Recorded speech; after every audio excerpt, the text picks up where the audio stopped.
this is a good question. And I was actually working on a video on the topic of ecumenism. I've got a couple principles for ecumenism that I want to lay out in a future video, because I don't know if some of you saw, but I recently did a poll, and I found out that my audience right now is like a third Catholic, a third Protestant, and a third Orthodox, which is just absolutely exciting to me.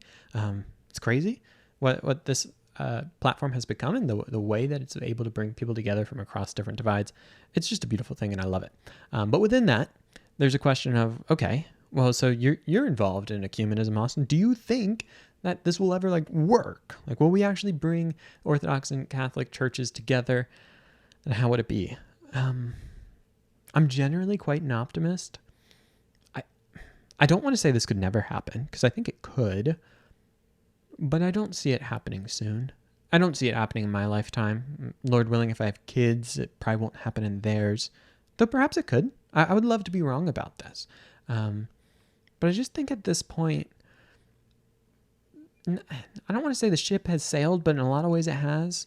That as these churches have gone in their own way, that they have solidified in their unique identities, which in some ways draws them further apart. I do think there is a desire, especially from the Roman Catholic side, to bring about that unity, right? I mean, Pope John Paul II talked a lot about kind of breathing with both lungs and deeply desiring this, but it would somewhat have to be on their terms. They're not going to be able to pull back on papal infallibility. I don't think that would work, and I don't actually think that's good ecumenism, to begin changing doctrine to unite the church. I actually think that's a false ecumenism, and is the reason a lot of people don't like ecumenism, but I don't think that's actually ecumenism. I think ecumenism doesn't drive the development of doctrine, but it helps us explore the distinctives of our doctrines and see if we're as far apart as we thought. And that's why I think early on in the kind of ecumenical movement, there was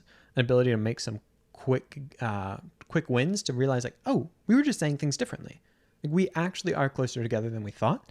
But once you realize okay, and there are these things that we're just still divided on, I don't see either side wanting to budge.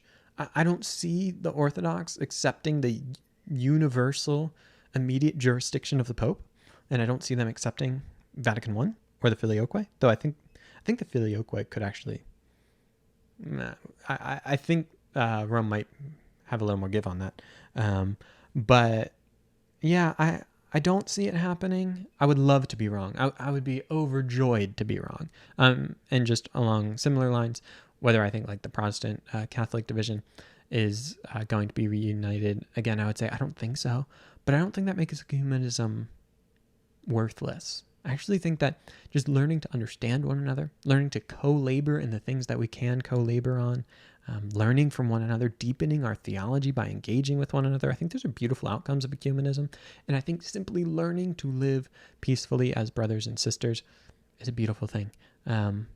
So I don't think we're going to see a visible hierarchical union anytime soon, but I don't think that's a reason to stop desiring that, and to stop doing the work of getting to know one another across those divisions.